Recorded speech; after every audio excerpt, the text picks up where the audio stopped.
Hi everyone, in this tutorial I'm going to be showing you how to draw a dog nose in pastels, and this is going to be a step-by-step video. So let's jump into step 1, and that is to get the general shape of the nose and the nostrils accurate.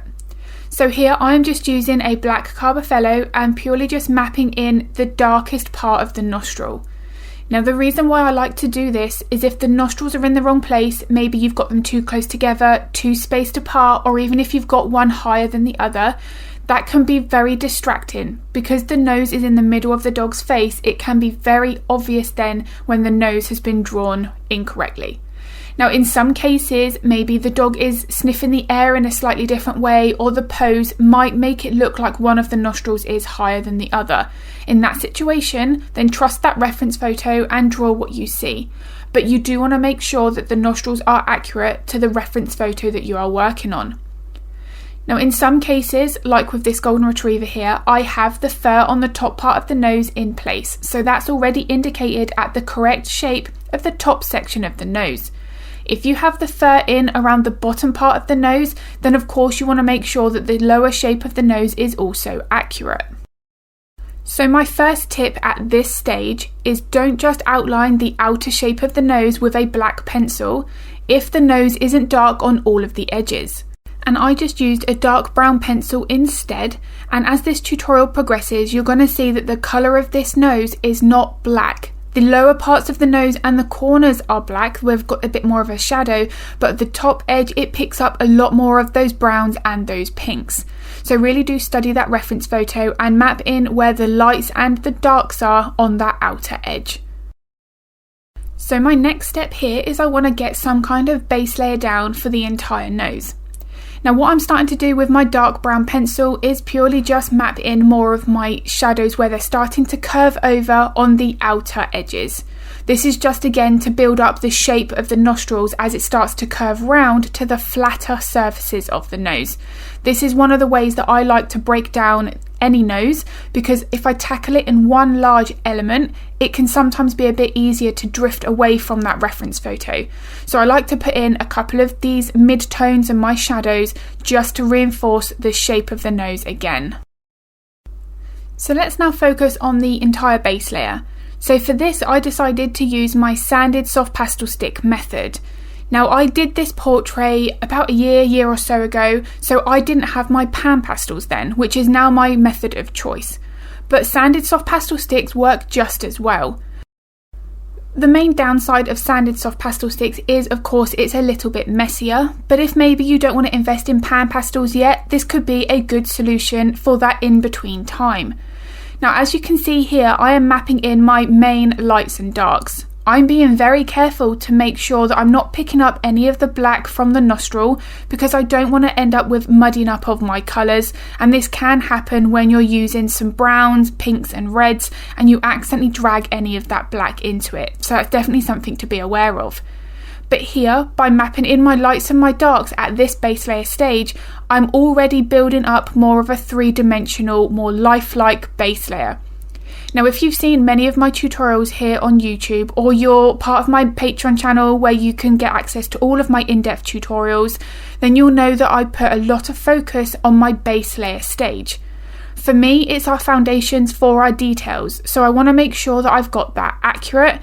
I can change it, of course, I'm not focused on the colour at all. It's only that I want to make sure I'm mapping in where my lights and my darks are accurately, because I do believe that this makes it so much easier for us to add our details for our future layers.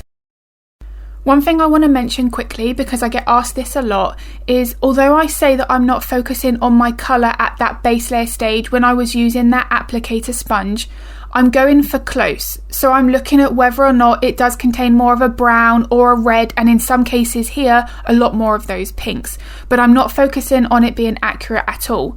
This is what this refinement layer is about. So before I start focusing on any details, once I've done my base layer stage with my PanPastels or my sanded soft pastel sticks, however the method is, I always make sure that I tidy up this layer before I start adding my details. Now for me, this layer is invaluable, and now that I've sped this up and it comes together quicker, you can see how much more of an impact this has. I'm smoothing out my highlights and my shadows. I'm paying really close attention to exactly where they are in the reference photo. I was already being very accurate at my base layer stage, but here I need to be tidying everything up. I am mixing between my pencils, so here if I'm using a bit more of a darker pink, red, more of a magenta colour, then I'm going to switch over to my pinks and my browns and so on. But it's more the fact that I'm choosing whether or not that colour is a darker colour or a lighter colour. Again, going back to my contrast and the importance of values. One of the more common questions that I'm asked is, how do I know which pencil I should be using? How do I know which colour I should be selecting? And this is one of those areas where we get stuck. I think many times where we think, I don't know which colours I should be mixing together or layering on top of each other in order to get the colour that I can see in that photo. So to answer this question, this month's full-length tutorial in the pastel tier on Patreon is a giraffe. I have done one side of the face in black and white so that I can show you exactly how important contrast is. Getting your darks dark and your brights bright is what makes a portrait more realistic. You could have 5 photos of the same animal and the colour of the fur will be different in every single one because of many different factors. The environment, the time of day, whether or not a flash was used, was the animal photographed indoors or was it outside? There are so many different things. But it's your contrast, your darks and your lights that are going to make that portrait realistic. That's why graphite portraits can still achieve hyperrealism and yet there's not a drop of colour used there. Now on the right hand side of the giraffe, I did all of it in colour. So we've put all of the things that we've learned and that we've gained from the black and white version, which I all did in pastels. I can transfer that across to the colour aspect of it. Now in that tutorial, I show you the exact method that I use for selecting my pencils. It could be my PanPastel base layer or a soft pastel stick, it doesn't matter, but it's a very simple way of knowing which colour you should be using based on the colours that you can see in the reference photo. So if you think that that giraffe tutorial on Patreon would be of interest, I'll link my Patreon channel in the description below, and you do get the reference photo, line art. I also provide a colour swatch with that tutorial so you can see the type of colours that we will be using, and it is a real-time while I'm working voiceover. So there are no parts sped up, no parts cut out, there are no secrets. So if, as I say, that or any of my other tutorials are of interest, then I will link my Patreon in the description below. I do also have a Patreon library on my website where you can see all of the tutorials that are available there as soon as you sign up. But if you've got any questions, anything art related, pop them in the comments below because I'm more than happy to help if I can. Okay, so for the third layer, this is where I'm starting to work from dark to light, and I'm going to start to build up those first layers of detail. Now this isn't the detail that's sat on the very top, so I don't want to be drawing in my brightest highlights yet. All I'm doing is now starting to put in my mid-tone values. So I'm switching between my light and my dark pencils so that I can put in some of the darker creases of the nose and then some of the highlights that are in between. Most importantly here at this stage is I'm focusing on how I'm moving the pencil. So I want to be making sure that I'm following the shape of the nose. I want to follow the shape of the highlights and the shape of the shadows. Again, this goes back to contrast and the importance of values. But if I don't curve my pencil strokes accurately here to follow the shape of the nose from the reference photo, it will look very two-dimensional and more flat. So this is really important. We don't want any straight lines at all. Now that I'm starting to add in the darker lines at the bottom and reinforcing the shape of the nose, I just want to mention how you can compare it to the top part that's still only got that 2 layers of base layer in place. The top section of the nose, it still looks like it's curving around from the nostrils. So the way I like to picture it is that you've got the darker part of the nostrils, which are the further section in from the front surface of the nose. So if you were to touch the nose, the nostrils wouldn't come in contact with your hand because they're at the back. Then as the shadows come out across the front, that's when it starts to pick up some of those highlights. If I don't curve my pencil strokes here, I'm going to make it look like the nostrils are more square and more at a right angle. If I make sure I curve those with my base layers and my pastel pencils, then I'm going to make it look like the nostrils are then curving out and over across the side of the nose. And that's the impression that I want to create. This is definitely the best way of building up the 3D shape and more depth within any nose. So now that those mid-tones are in place on the lower part of the nose, I'm going to repeat the same process for the top section. Now with that reference photo, the one thing that I am following from the very beginning is the light source.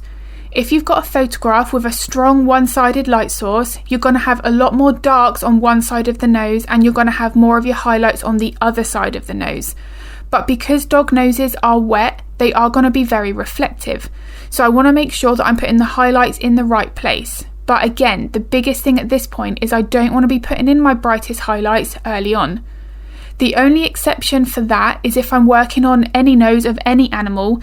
If there is a particularly bright white highlight on the nose, I will put a white layer of like a white pastel pencil in first to make sure that I've got that as bright as I can at the early stages.